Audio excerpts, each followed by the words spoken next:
Meadowbrook was a picture of peace. The village, bathed in the soft glow of dawn, seemed to exist in a world untouched by time. Nestled amidst rolling hills and whispering willows, it was the kind of village where life moved at a slower, more deliberate pace. The gentle rustling of leaves and the distant chirping of birds created a symphony of nature that was both soothing and invigorating. Days were long and sun-drenched, filled with the scent of freshly baked bread and the laughter of children playing. The meadows were alive with the vibrant colours of wild flowers, and the air was filled with the sweet fragrance of blooming flora. Its inhabitants, a close-knit community, knew each other's secrets, shared each other's joys, and offered solace in times of sorrow. The bonds between them were strong, forged through years of shared experiences and mutual support. Anna, with her warm smile and infectious laughter, was the heart of Meadowbrook. Her presence brought a sense of joy and comfort to everyone she encountered. Every morning she could be found tending to her vibrant flower garden, her cheerful humming carried on the gentle breeze. Her garden was a riot of colours, a testament to her love and care for each plant. Afternoons were spent in the village square, exchanging pleasantries with neighbours and sharing stories over steaming cups of tea. The square was the heart of social life, where laughter and conversation flowed freely. Evenings were quiet, her cosy cottage glowing with warmth as she read by the fireplace. The flickering flames cast a soft light, creating a serene and inviting atmosphere. Anna's life was simple, yet it held a quiet beauty that resonated with everyone she met. Her days were filled with small, meaningful moments that brought her immense joy and contentment. She possessed a rare kindness that drew people to her, making her a cherished member of the community. Her generosity and compassion were evident in every interaction, leaving a lasting impression on those around her. Her absence, when it came, would leave a void that could never be filled. The village would feel her loss deeply, as she had touched the lives of so many with her gentle spirit and unwavering kindness. Meadowbrook, with its tranquil beauty and close-knit community, was a place where time seemed to stand still. It was a haven of peace and simplicity, where the rhythms of nature and the warmth of human connection created a perfect harmony. The village's traditions and celebrations were a testament to its enduring spirit. Festivals, bonfires, and communal gatherings brought everyone together, reinforcing the bonds that made Meadowbrook so special. The laughter of children echoed through the fields, a reminder of the innocence and joy that defined life in Meadowbrook. Their carefree play was a symbol of the village's enduring vitality and hope for the future. As Anna walked through the flower-filled meadows, she felt a deep connection to the land and the people who called Meadowbrook home. Her heart swelled with gratitude for the simple yet profound beauty of her life. As twilight descended upon the village, a sense of calm and contentment settled over Meadowbrook. The day ended as it began, in a state of tranquil harmony, a perfect reflection of the village's timeless charm. The tranquillity of Meadowbrook was shattered on a day much like any other. The sun shone brightly, casting long shadows across the cobblestone streets. Birdsong filled the air, a harmonious counterpoint to the gentle murmur of the river flowing through the village. But something was different. Anna was missing. It began with a missed appointment, a forgotten errand. At first, no one thought much of it.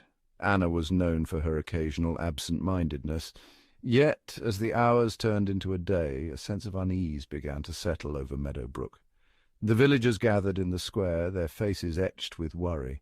Whispers turned into anxious chatter as they shared their concerns. Where could Anna be? She wouldn't leave without telling anyone, would she?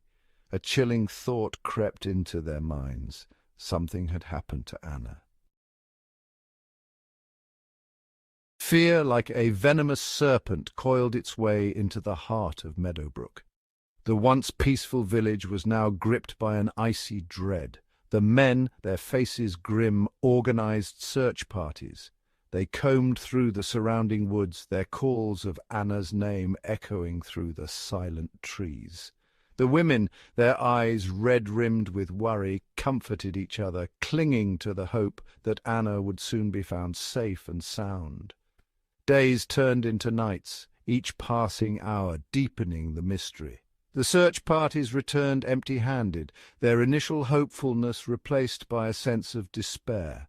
The villagers, their nerves frayed, started suspecting each other. Old grudges resurfaced, and trust, once the bedrock of their community, began to crumble. Meadowbrook, once a haven of peace, was now haunted by suspicion and fear. Section 4. Discovery at Willow Creek. The discovery came on the third day, casting a pall over the already somber mood. The sky was overcast, and the air was thick with an unsettling stillness, as if nature itself was holding its breath.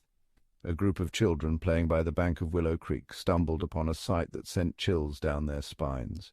They had been laughing and chasing each other, their carefree joy echoing through the trees, when one of them noticed something unusual in the water. Partially submerged in the murky water, her once vibrant dress now stained a horrifying crimson, lay Anna. The water lapped gently at her lifeless form, as if trying to wash away the horror of what had happened. Her lifeless eyes stared vacantly at the sky, a silent testament to an unspeakable act. The innocence that once sparkled in those eyes was now replaced by a haunting emptiness, a void that seemed to swallow the light around it. The news spread through Meadowbrook like wildfire, leaving a trail of shock and grief in its wake. The tight-knit community, where everyone knew each other, was suddenly thrust into a nightmare they could never have imagined. The villagers gathered at the creek, their faces pale with horror, their murmurs hushed whispers of disbelief. They stood in clusters, trying to make sense of the tragedy that had befallen their peaceful town. The idyllic peace of Meadowbrook had been shattered, replaced by the chilling reality of death. The once serene village, with its picturesque landscapes and friendly faces, now seemed cloaked in an ominous shadow. Anna, their beloved Anna, was gone, taken from them in a way too cruel to comprehend. The community mourned together, their collective grief a testament to the love they had for her. They gathered to remember her, to honor her memory, and to seek solace in each other's company, hoping to find some semblance of peace in the midst of their sorrow. Section 5. The Accusation. The tranquility of Meadowbrook, once a source of comfort, now felt like a cruel mockery. The once peaceful village, with its serene streets and friendly faces, had transformed into a place of suspicion and fear. The air was thick with tension, and every shadow seemed to hide a secret. The villagers, united in grief, demanded justice for Anna. Her untimely death had left a void in the community, and the pain of her loss was palpable. Candlelight vigils were held, and whispers of sorrow echoed through the town square.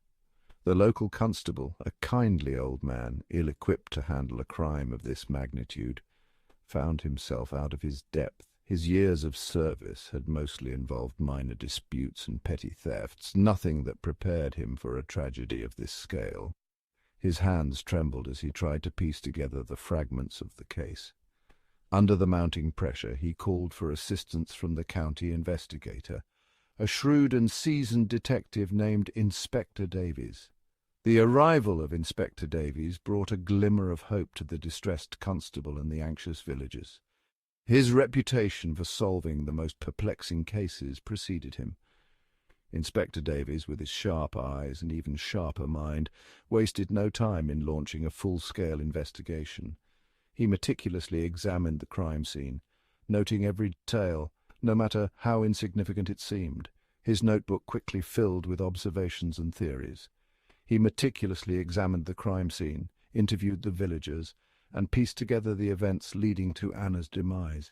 Each interview revealed new layers of complexity, and the puzzle of Anna's death began to take shape in his mind. His investigation led him to the doorstep of John Blackwood, a recluse who lived on the outskirts of Meadowbrook. John's isolated cottage, surrounded by dense woods, seemed like a world apart from the rest of the village. John, a solitary figure who kept to himself, had always been an object of curiosity and at times fear for the villagers. His reclusive nature and the air of mystery that surrounded him made him an easy target for suspicion. His withdrawn nature and the strange herbs he collected from the woods fueled whispers and speculation. The villagers often saw him wandering the forest, gathering plants and herbs that no one else seemed to recognize.